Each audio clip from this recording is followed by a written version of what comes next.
everybody. Happy New Year. Welcome to Hashtag No Limits. This is our first one for 2021. And I am so excited about my guests today. Molly and her mom, Sandy, I've had the privilege of knowing them for about a decade now.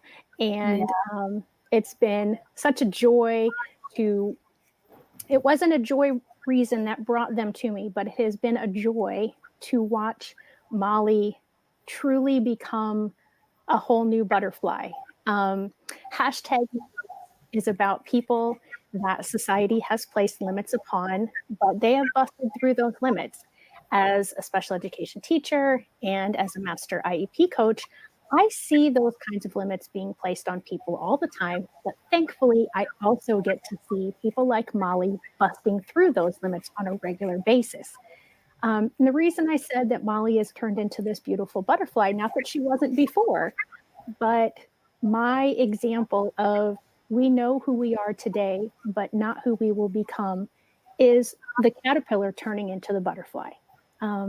I keep saying this and I keep forgetting to do it, but one of these days I'm going to research who was the first person to watch that caterpillar go through that process and dissolving its cells and then reforming and struggling to get out of the cocoon to become this amazing butterfly. So one of the areas where limits have been placed upon people is in the areas of traumatic brain injury. And that is what brings me to Molly and Sandy today. So Molly and Sandy, thank you for joining us on Hashtag No Limits. Thank you, Shelly. Thanks for having us. So Molly sent me a video yesterday, and it's going to give us the start of the story. And then Molly and Sandy will continue the story in our conversation after. So to my audience, I know I've gotten better at things. This is the first time, though, that I've had to open up a video clip from my computer. So hopefully it all works correctly and we'll be able to hear it. And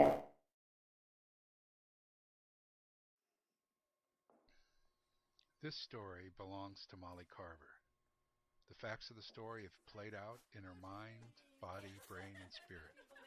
It's also a story with an immense cast of characters, people whose lives have been changed by their participation in it. If you ask any of these people what the story... Okay, I just want to make sure. Could you hear it? It was very soft. Barely. Okay. Yeah. Very soft. I know the voiceover is soft on the video. Okay. And because I've never, like I said, I haven't done it before. Normally when I'm sharing a screen, I change to make sure that it gets the audio.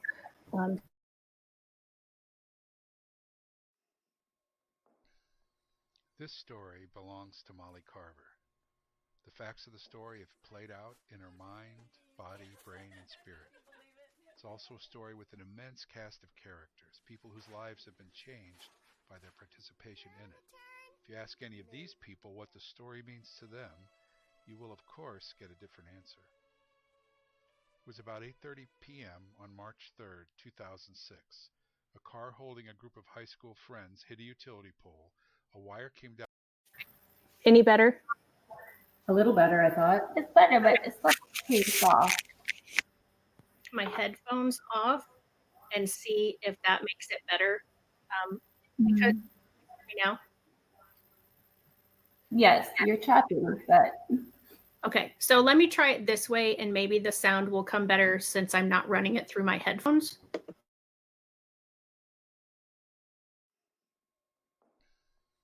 This story belongs to Molly Carver. The facts of the story have played out in her mind, body, brain, and spirit. It's also a story with an immense cast of characters, people whose lives have been changed by their participation in it. If you ask any of these people what the story means to them, you will of course get a different answer. It was about 8:30 p.m. on March 3rd, 2006. A car holding a group of high school friends hit a utility pole. A wire came down on the hood of the car and sparked. The sparking stopped. It seemed safe to get out. Molly stepped out of the car first. She touched the car and the ground at the same time. 40,000 volts ran through Molly's body. She fell. She died. A neighbor, an emergency room doctor, crashed through the brush to reach the broken car, the girl. The doctor and 2 Eagle Scouts performed CPR until the emergency crew arrived. 822 chest compressions, 151 rescue breaths, and 2 defibrillations later, Molly's pulse was restored. The injury is anoxia, the brain deprived of oxygen for 12 minutes. As the ambulance pulled away, the ER doc slapped the closed door. "She's dead," he said, and began to sob. The paramedics and doctors at the emergency room shared that grim prognosis, but the helicopter was on its way. A complex, life-saving machine had been set in motion. Molly Carver doesn't take anything for granted. Eating German chocolate cake with a fork, reading a novel, a paragraph, a sentence, remembering what she's going to do tomorrow and what she did yesterday, showering by herself, waking up, walking up and down stairs by herself, staying upright, feeling comfortable in a room full of people. Sandy Dodds is raising her youngest daughter again. For the second time, she's helping to shepherd Molly from helplessness toward independence. From the outside, the process may seem accelerated. Just 3 years pass between learning to breathe without a tube to attending college classes. This time, however, nothing is simple or straightforward. Development doesn't proceed according to charts on a pediatrician's wall. Sandy has had to learn how to think like a therapist in order to break down all the tasks of living into individual components. This is a story of motion, of momentum, and of moving forward. It's the story of doctors, nurses, therapists, friends, strangers, volunteers who did not give up. Molly did not give up. This, more than anything, is what makes it a success story. The story's unfinished, immense, and far-reaching.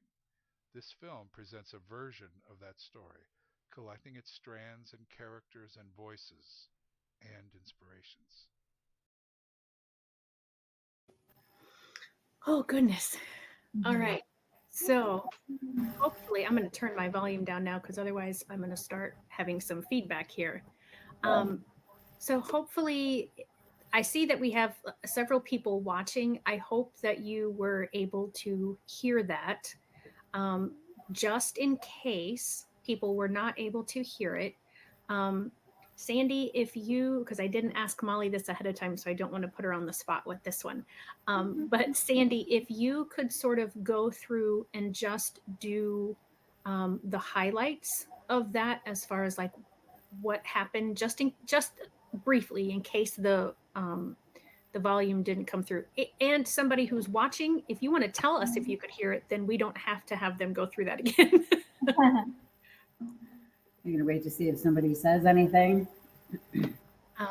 So first of all, for those who are watching, Molly was in a normal growth life. Everything was happening per typicality.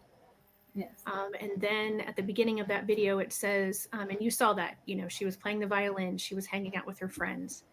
And then on March, and I forgot the date it said. 3rd, 2006. 2006. She was out with some friends and there was an accident. They hit a utility pole. They were knowledgeable enough. The line from the utility pole fell on the car and they waited until it seemed safe. There was no more sparks. Okay. Right.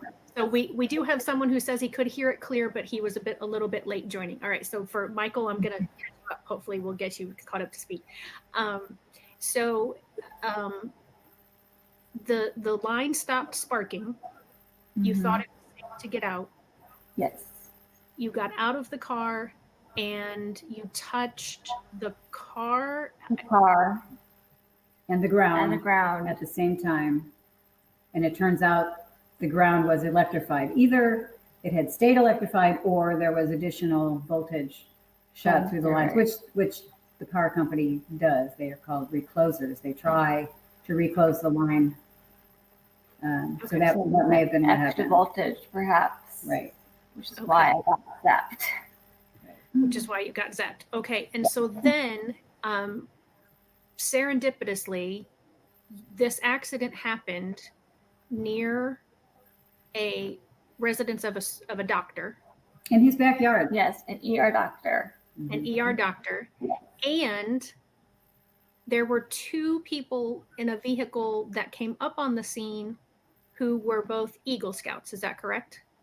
Actually, one of the Eagle Scouts was in the vehicle, And Oh, then it was, okay. and the other lived in the neighborhood. Okay. Yeah. Okay. See, I'm trying to remember from what you've told me in the past, Yeah. like when I first met you, as well as kind of what the video shared. All right. And Mama So does then, not have an independent memory of what happened. Of the accident You know, at all. For her, this is all reconstruction. oh And I wow. wasn't there, so it's reconstruction for me as Yeah. well. But we spoke with a lot of people. I Right. have no memory of it at all. Yeah. So, That's probably a safety feature. yeah, I agree. Obviously for the best. Yeah. So we saw it in the video. So 2006, it's 2000, it's almost 15 years later. It will be 15 years in March. You are doing so amazing. And I haven't seen you in person in a few years. I've just been watching some of your things on Facebook. So tell me a little bit about your recovery process from once the accident happened. Michael, who joined us, is an EMT. Oh, nice.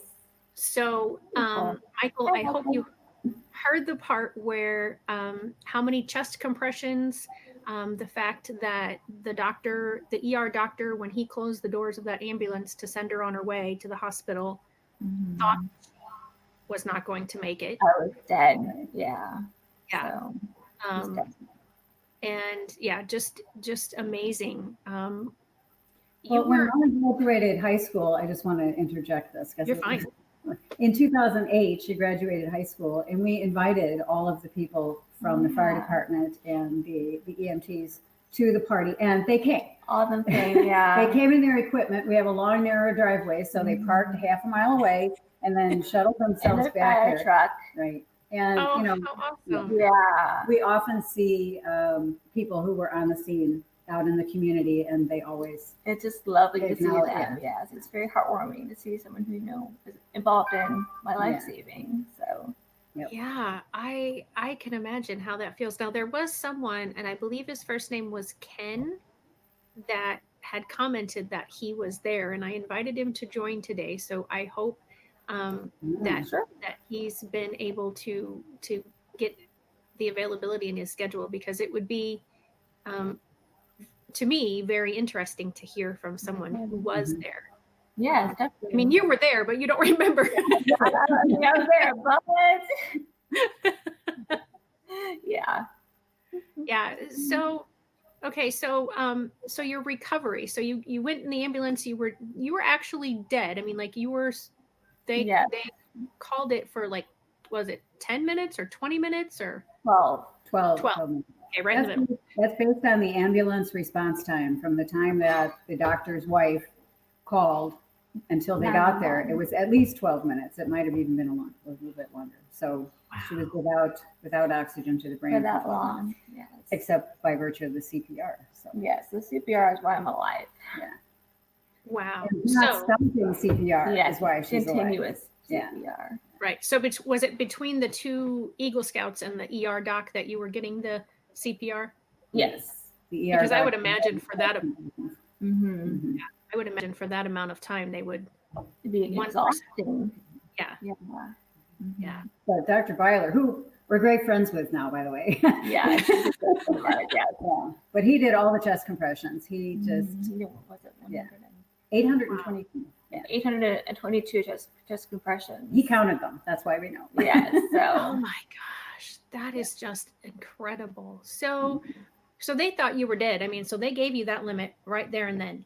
You know that you know. I mean, they were hoping that you would survive, but that But the doctor did. defibrillations, 2 defibrillations on the scene, that's what restarted her heart. that's why I'm alive. Yeah, because of the defibrillations. Okay, that's amazing. So, what sort of things? So, like I said, we're 15 years later. What sort of things is there anything that you're still unable to do that you could do before that you've wanted to? Like maybe you don't want to play the violin anymore. I don't know. Yeah, no. I mean, I use a wheelchair, so I use it all the time. I use grab bars and handrails, and I have a walker that I use. And So she's not walking independently. no, I'm not walking independently. Okay. Although, she can walk. So we're still working on it. It's a conundrum. Yeah. Yeah. So I know my experiences with you. You had a gait belt. Yes. So I roll in today still, so I have one on my mouth. Yeah. Okay. So can you explain, because until I met you and until I worked at the Therapeutic Riding Center, I didn't know what a gait belt was. Can you explain what its purpose is? It's to help a patient walk, really, to keep them steady and to give them input for them to have. So the person walking with you has a way of holding preventing on to that gait belt. preventing If a I fall. begin to fall, they can grab the belt. And here it is, you can see it. I don't think we can see it. Molly's But I mean, we could see it in the video. Yeah, it goes around your waist. Yeah, there it is. Yeah. she has multicolors of them. I was gonna say, yeah, you got a fancy one there. Yeah. Great thing. Why would that be better, using a gait belt, than just having, somebody hold your elbow or hold your arm or put their arm around you?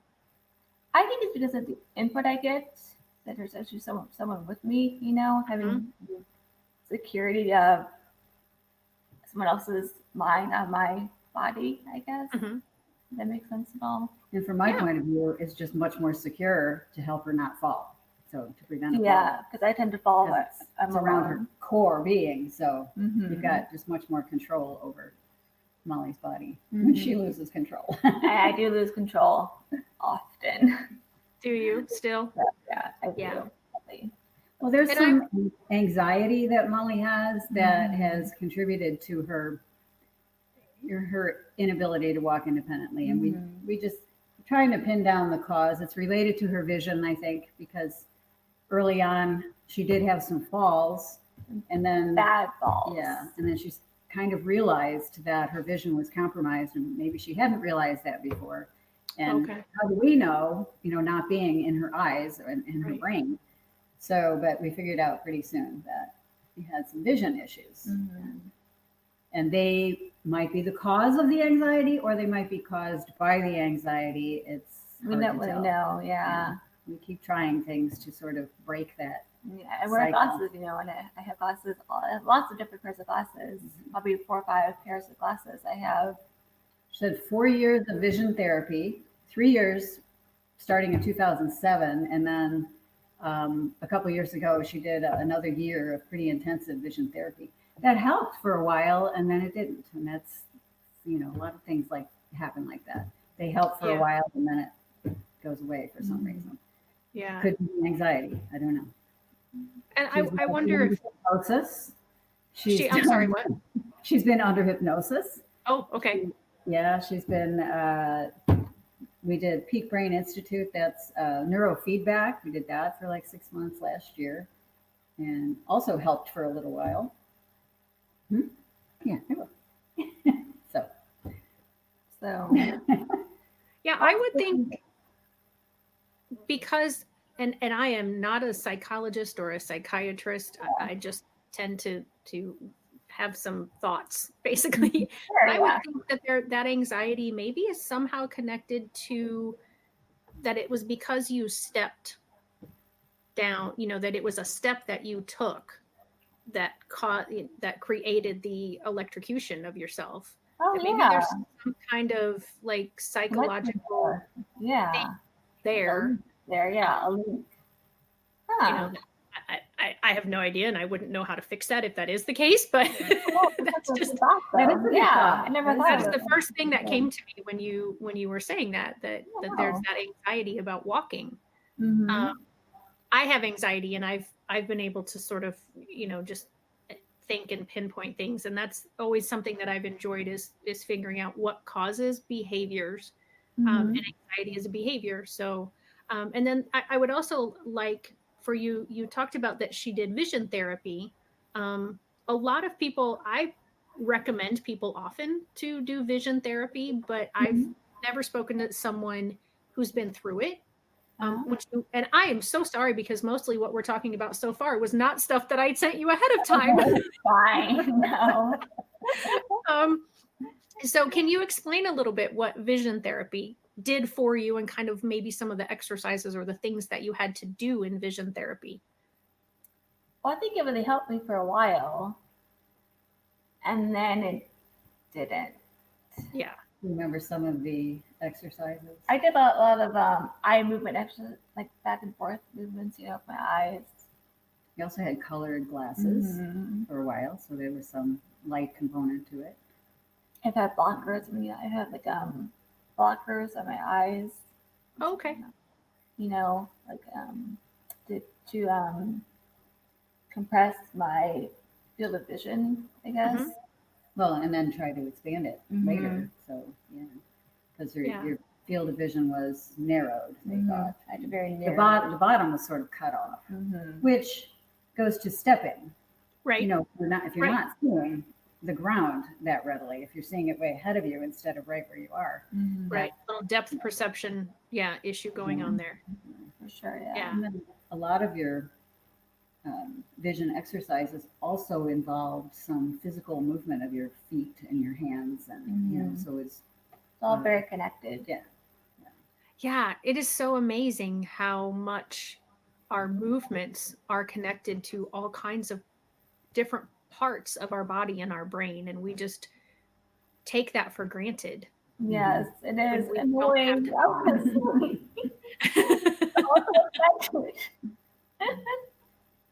Yeah, it's always very interesting to me when I go, oh, A is connected to B. That I don't know how the song goes, but the hip bone's connected to the this, and the this is connected to the this. Yeah, it really is. Yeah, they are true for sure. Yeah. So, okay. So, how long were you in the hospital? We'll go back to right after the accident. So, how long were you in the hospital? For 116 days. Wow. Yeah, 116. So during that time, is there any part of it that you remember? I remember the later portion of it, yes. But like waking up in the hospital bed and the ER, I don't remember that at all. Right. No. So Sandy, what was it like for you watching her through that time? Well, and I'm sorry, I didn't. You're fine, for sure. It's why we're here. So we talk about it. Yeah, no, it's very open. We're very open about this stuff. So. It was hard, but the people at Children's Hospital, the therapists, first of all, the doctors in the PICU, there were two camps of doctors. One of them was saying, you better find an institution if she lives. If she lives, you're going to need an institution. And then this other camp of doctors were saying, well, we really don't know what's going to happen. These are the things. I said, what am I looking for? When I'm standing by her bed and she's motionless. So they said, well, look for this, this, and this.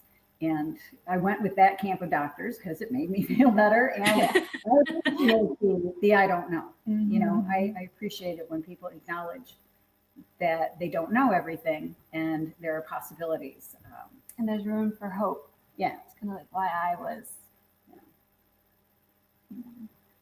So that was hard. And then once she was out of the PICU, the rehab people just stood her up, and I'm going, oh my God. Took 3 people to stand her up. It's very wobbly and very uncertain and like, ah! Well, you saw some things in the video. Yeah, because you looked tall, even. I'm 5'9". Yeah. So I don't know if you've grown since then, since it's been 15 years, but you were tall then. So. Yes, I'm still tall.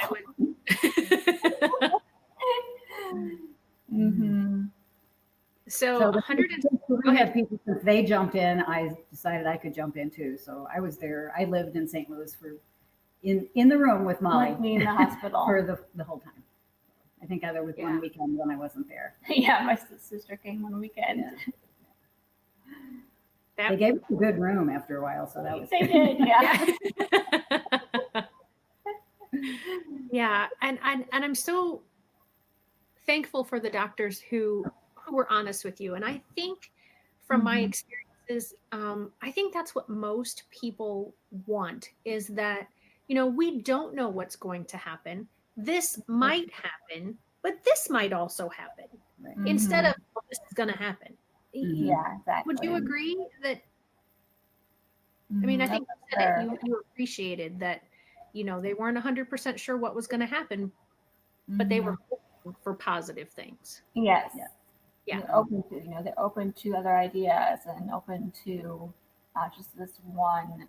She could be, you know, in a home, you know, in an institution. So Right. I really appreciated that. So Yeah. Sandy, sorry, go ahead. Oh, I was just, your butterfly came to mind. You know, the doctors who said they don't know, they were willing to see what unfolded and what developed rather than just saying, well, this is what's going to happen. They were willing Right. to work that. Yeah. Right. And And that is why I like the butterfly analogy, because we really don't know. I mean, in you've gone, I mean, there isn't exactly, like, you can't go back to being a caterpillar, but I mean, you were, you know, you had been a beautiful butterfly, and then you went into a caterpillar, and then came, and then you emerged again. yeah, it's very true. Actually, it's very good analogy. Yeah, I mean, you had gone through your developmental stages once, because you were 15 when this happened. Yes, Right. 15, So you were almost 16. Yeah, so I mean, you were mostly, I mean, your Yeah. brain was still having some development that would have gone on, but as far as like your physical body, you were pretty much done. As far as like the walking and the talking and the eating and all the kinds of things, again, that we just take for granted Yes. until we can't. Yeah. And yeah, you've kind of, oftentimes when I think about that butterfly, I've thought about my students that were my special education students that, you know, people would put limits on them. Oh, you're never gonna. But when I think about what Ophelia says in Hamlet, we know who we are and not who we will be. You knew who you were. You were a teenager. You were happy. You were having fun. You had friends. You were doing all these different things. And then, bam. And then bam. Yeah, it's all gone. Yeah. So, But now you've done it again. I have, yes. You've changed again. Yeah. So I'm sorry. I just kind of in my own little thing here. So Sandy, what did you have to do, and what was it like when you were able to bring her home from the hospital then? Well, let's see. I recall that I was trying to get Molly into. This was probably when we went back for a visit, though. But I recall in the parking garage losing you. You're in the wheelchair, and not very, so some people came up and helped me really. But the first time we went home, of course, I had a lot of help with the nurses and therapists from the hospital. So we scooped you up and put you in the van. Oh, okay. Yeah, and then when we got home, everybody was here too. My brother came out, my sister came out, and my dad came out, and it was all very. A lot of people had to help me. And let's see, you did walk into the house though with a lot of help. Yeah, but it wasn't pretty. Well, no, but I mean, the fact that you are alive and you walked is more than at the moment that doctor closed that ambulance door thought would ever be possible for you. That's true, yes, for sure. So even though it's not. When Molly came home too, the dog got to come inside the house. Before that, she had always been an outside dog, but then suddenly so I got my dog back, yes. So Aww. Yeah. That seems an extreme way to get a house pet, Molly. I know, right? Yeah, not Molly. Oh. That's not something we recommend, folks. I know. Do not try this at home, kind of thing. Oh my gosh. So Molly, so what has it been like for you? I mean, have you had to relearn everything? Every single thing, yes. Every single thing. From Every single. reading to eating to writing. Your vocabulary has stayed intact. Her, Mhm. not your spelling is tough and Yeah, don't ask me to writing, spell. but her verbal vocabulary stayed. Luckily, she was, making a lot of people laugh at the hospital because she was using bigger words to Mhm. describe what they were trying to say. So, yeah. And she had a tremendous sense of humor Mhm. while in the hospital. Yes. And even, it's kind of quieted down now. It's probably Mhm. part of the, no filters kind of thing that Yeah, goes so on. the humor might have been a little bit off Oh, it was great. or kind of raw, perhaps. But yeah. Well, you Oh, still that's have some wonderful. cognitive Yeah. problems, Mhm, some for sure, confusion, yes. memory issues. So, but It's you're still you're difficult, you. yes. You're It's still s- difficult, yeah. but I am Molly again. Yeah. So, Yeah. So your therapy started while you were in the hospital. yes. They continued for how long, or are they still continuing? Well, they continued for 5 years At the at Rehab the Rehab Institute. Institute of St. Louis. And then I had personal trainers, like through people in town. I went to the gym with them. But now, because of COVID, I don't really have. Right. Yeah. And you did do physical therapy with Yeah, I did some at at WashU WashU. and had some OT. So it's not like, it still continues. And then we do things here, not so much right now, Mhm. but because of COVID. Yeah. Yeah. The COVID has definitely put a kibosh on a lot of things. For So sure. tell me what's going on in your life now? Like boyfriend, job, school. Well, if you're, what are you now? 20, almost 26? No, I'm 20. 500.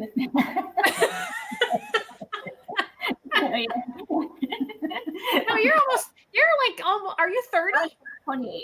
28. Okay. I was trying to do the math and I was really failing. I'm 30 though. Yeah, I'm 30. Okay. Yeah, I am. It's And really, you do have a boyfriend. yes, I do. And he's here. He's here somewhere. Steve. Stevie, honey.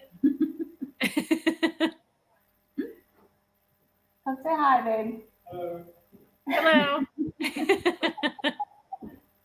He's like, hey, I really wasn't planning on being on camera today. Actually, we were. Get between us. Yeah, this is Steven. Hi, Steven. How are you? Doing well.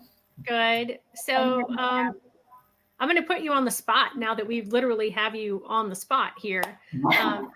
Tell me your favorite thing about Molly. He's like, Where do I begin? Aw. Good answer. Good answer. I don't know. I think she is really creative and lets me experience things that I normally wouldn't know about or do otherwise. So I really like that. Okay. So how did you guys meet? On a blind date. Ah, well, Yeah. I'm gonna tell you a secret. It's not really a secret, but my husband and I met on a blind date, and we Aww. have been married 28, almost 29 years. Wow. That's So, good. some good things can happen because of blind dates. So, Yeah. Mhm. And how long have you guys been dating? Oh gosh. Like a little over 10 10 years. years now? Yeah. Yeah, Mhm. awesome. So you came into her life after the accident, and so you've seen the butterfly that she is today. But I'm guessing that she has even matured and grown more, probably beyond maybe what you thought when you met her. Yeah, definitely. Yeah. Just overall, yeah. I mean, I would say so for sure. And all the different therapies and stuff like that, it has definitely made an impact. So I would say, yeah, for sure. And my art. Yeah, and your art is definitely We do art together. advanced quite a bit. So. Oh, okay. So that was one of the common things that whoever brought you together thought you would connect on. Huh? We kind of stumbled upon that actually as we grew as a couple. So. Okay. Mm-hmm. So what are you doing with your art today? Well, again, COVID has put a kibosh on things, but I mean, I like to do art as often as I can, and I make greeting cards. And I have a book coming. That's a goal, is to publish that this year. Molly's got a book that's pretty much complete. It hasn't been published though, and we haven't even self-published it, which we need to do. But well, I don't know if you know this about me, but I just recently self-published. Really? So, yeah, back in November. Okay, yeah. So then totally. Maybe you can help us with it. Yeah. It is illustrated though, which is one of the tricky things, is getting the illustrations right for the copying. So I wrote it and I illustrated it. What's it about? Do you mind sharing? It's a bluebird who goes on a journey because he gets hurt. He runs into a window and he gets like a brain injury like I have, and then what about kind of like his recovery and how he develops as a bird. And he learns to fly again. He learns to fly like a flying squirrel can fly, Mm-hmm. Squirrels have their like things that they put out. Right. So that is awesome. But he still flies. He flies differently, but he can still fly. So awesome. He flies like a flying squirrel now, but he can still fly. Okay. That's awesome. That's an awesome story. And yeah, it sounds like it's definitely based upon your experiences. Yes, it is. Yeah. So do you sell your greeting cards to people, or is it just that like you have, or did before pre-COVID, have, like a booth or can people get or take orders to you, or how does that work? Well, like I was in the art fair, the Edwards Art Fair before COVID, and that was my big selling point there. And nowadays it's online, by my email.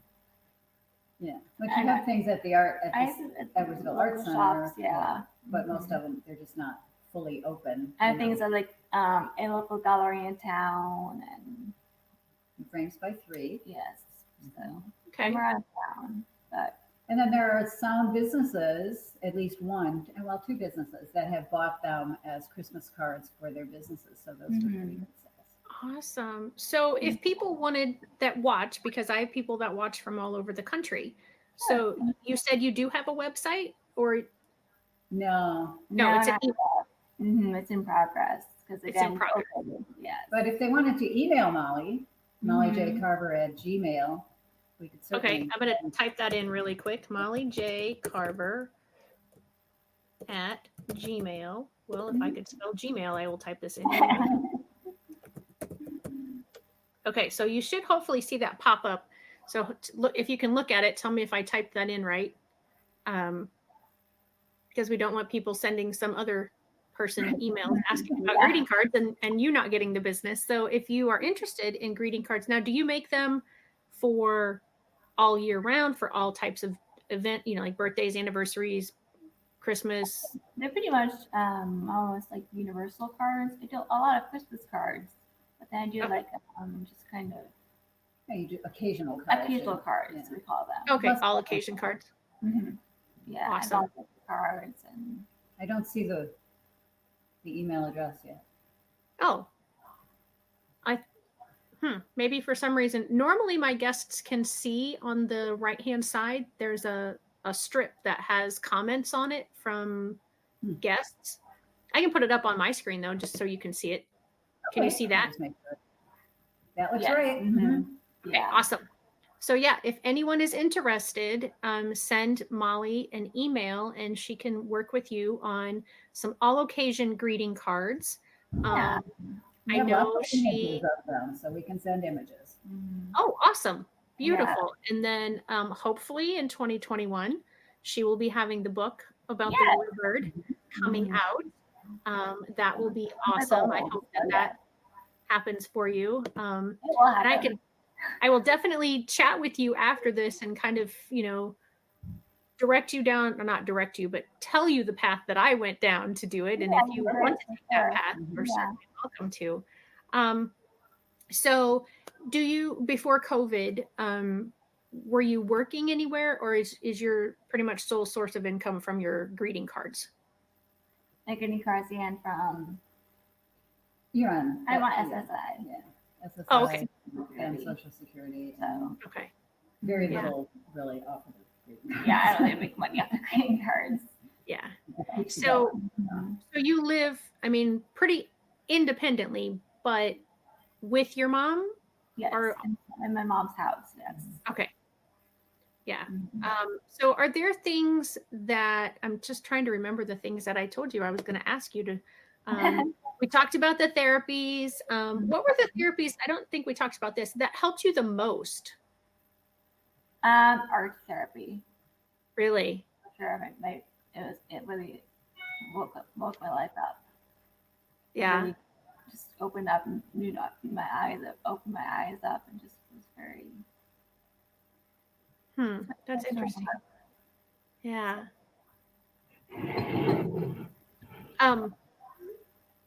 I just thought of a question and now it disappeared. Julie Gant at Children's Hospital was the art therapist.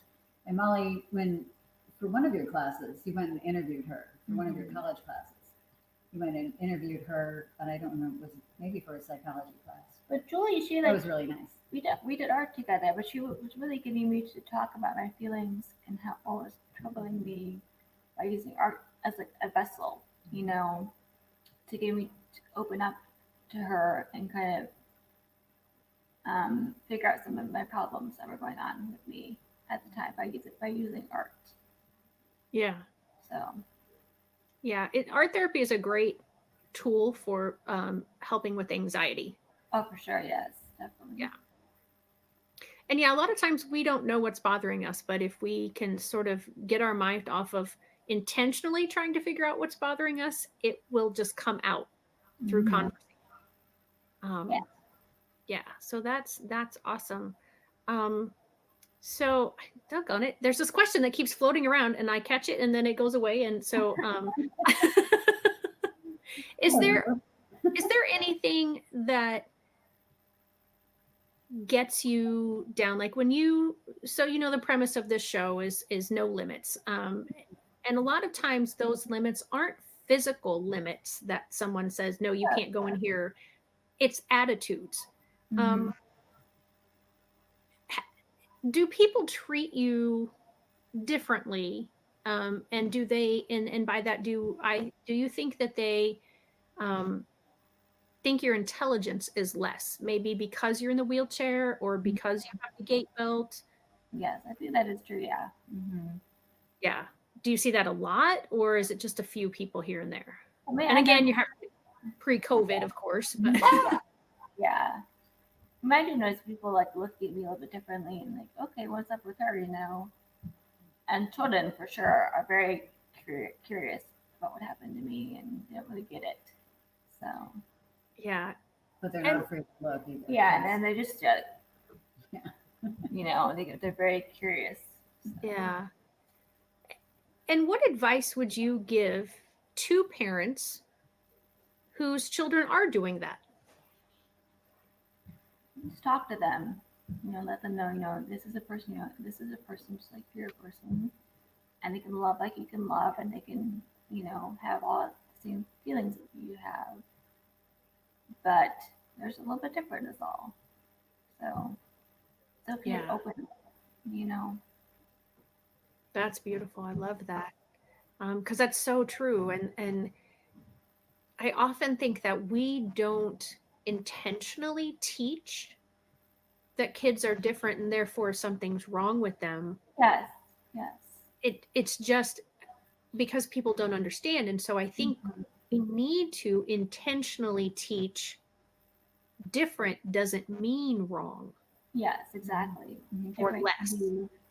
Or less, yes. So different can just be different, Right. I think we've educated a lot of kids through. Molly has been a volunteer at the Edwardsville Arts Center for, I don't know, 4 or 5 years now, right? For Saturday art classes before COVID. So I work with little kids yeah. and doing art projects together. I would go into the art center and help the kids out with art projects. And you've developed some real relationships Yes. with those families. It's really nice. And the families really are meaningful to me. I even want to my born here, but they really appreciate how I can really kind of relate to the kids, I guess. Mm-hmm. And I think that the kids see me as Molly. Right. And they don't see me as this girl in a chair. Right. So. And I that about the kids. Yeah. And I so appreciate that you're willing to share that and that specific piece of advice that you gave, and the fact that you wanted and were so excited to come and be on the show, because what I'm trying to do with this show is to change those attitudes. Because I really do feel, because it happened for me that when I was around people who were different than me, my perspective changed. It does, yes. And that's what you're saying is happening with these kids in the art center, is that because they're interacting with you, they're learning that the fact that you're in the wheelchair most of the time, or that your speech isn't always 100% smooth, or that your movements aren't always as smooth as theirs, that somehow make you less of a person. Exactly, yes. And I'm still a whole person. I'm just a different whole person. Right. And what you said about feelings, that you feel everything, that you're still a person, you still love, you still have all those emotions. I so appreciate that sentiment, because it is true, and I think it's something that we don't always understand. Maybe, and honestly with anyone, but because we see people, like yourself, who have these physical differences now, I don't know, we just have this weird feeling like, oh, they're always sad, or oh, they're always happy, and like we forget that there's all these other emotions. Yes. Well, I upset them, or like that kind of thing. Like, will I make them upset, or will I offend them somehow by talking to them? Right. I'm referring to myself and as them. So. Yeah. No, I know what you mean. I understood. Yeah. So Stephen, I want to ask you one more question before you look like you're getting uncomfortable back there. So, no, he's fine. When he's just shy.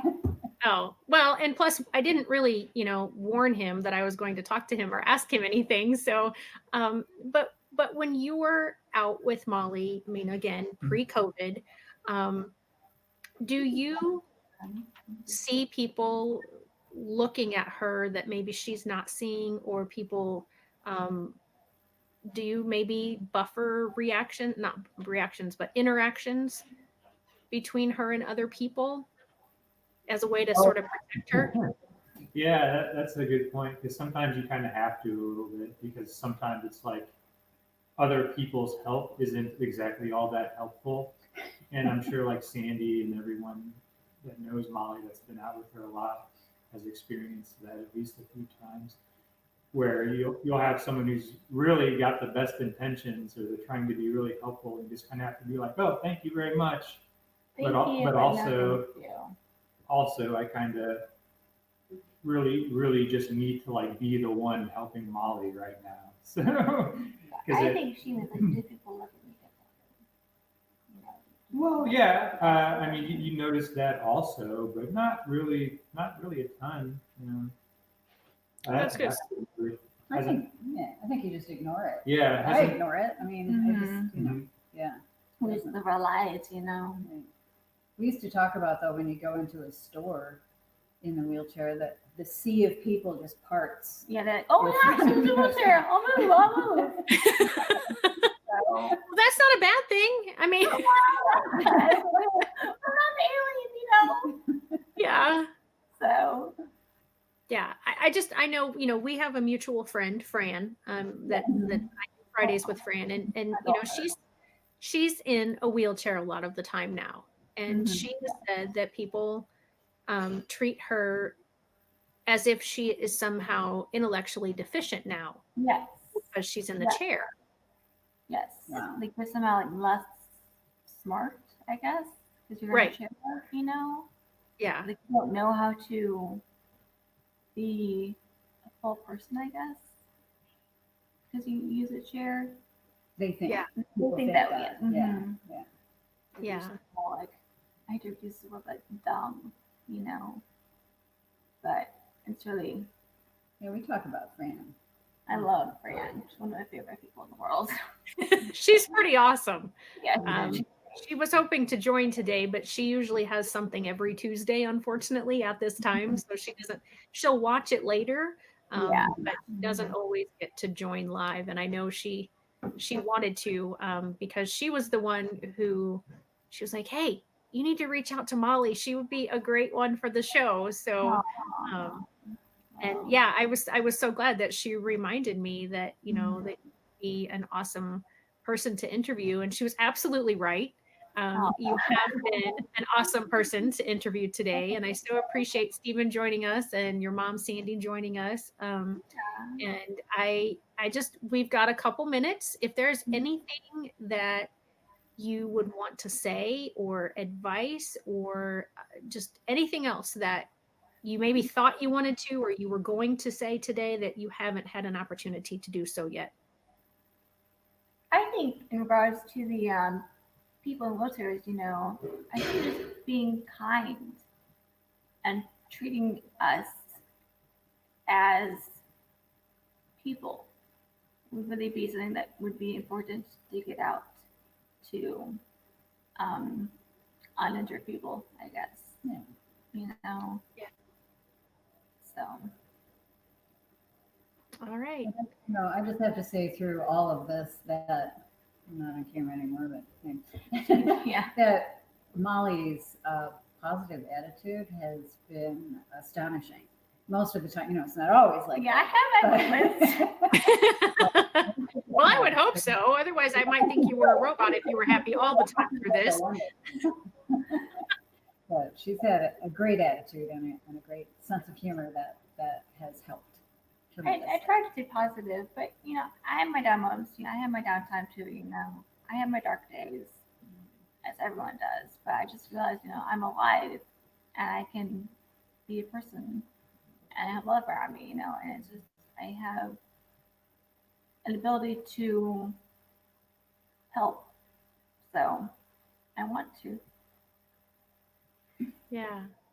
And I think that's very wonderful that you have that attitude. And I'm glad that you do allow yourself the down times and the down days because that is part of everybody's life. You know, Yes, I mean, yes. nobody should feel all one way or all a different way. I want to show you one of the comments that came up.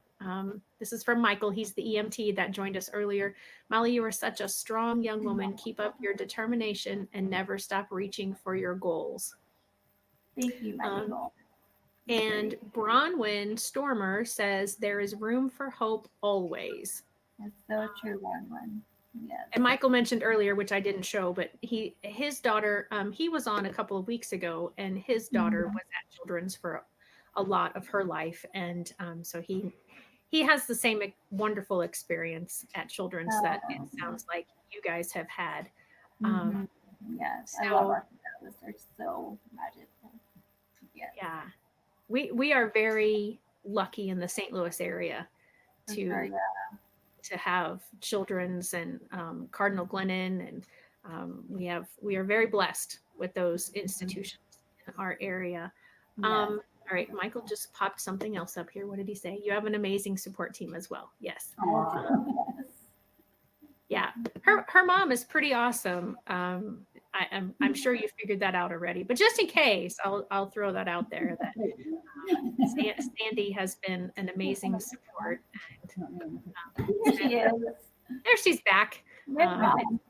It's been a joy to get to know you guys over the years. And I know we've kind of lost track of each other a little since we don't go to the same therapeutic writing center anymore, but I'm so thankful for that our paths crossed and that I have gotten to witness. Facebook has been good, helping me to keep in touch and see the great things that you are doing. So again, if you would like an all occasion greeting card, Molly J. Carver at gmail.com. We're going to get you like some serious business here. Get you some special orders and, just to get people reaching out to you. Molly, you are so inspirational, and, not that I would wish what happened to you upon anyone, but you have handled, I think, as best as possible. Like your mom said, your attitude, your drive not to give up. I can't give up. So yeah. If you give up, you're done. Yep. Yeah. Yep. And that takes amazing strength, whether you think you have a lot of strength or not. That takes amazing strength to continue to fight and to continue battle. So thank you so much, all of you, for being on #NoLimits today. Next week, I will be interviewing Shri, and I'm not even going to try to pronounce her last name because I will botch it terribly. She grew up being told that she was never going to go to high school. She was or graduate high school. She would never go to college. Not only did she go to college, but she graduated with honors. She has a specific learning disability. So I'm looking forward to this. I've never met her, but she is another master IEP coach. And so we have talked with each other through that program. So I'm excited to have her next week on Friday with Fran. Every Friday, 1:00, same place. Fran and I just talk about special education things, what's going on in her life, what's been happening with her kids, things that I have experiences with because of my IEP coaching that I do. So join us on both of those. If you have liked this, please like it, share it, comment, get as many people. That's what we're trying to do here, is to make the world better for all, one IEP or one limitless possibility at a time. If you need somebody to help you through the special education process, please contact me. You can contact me through this thread. You can contact me through my website, shellykino.com. You can email me. You can find me.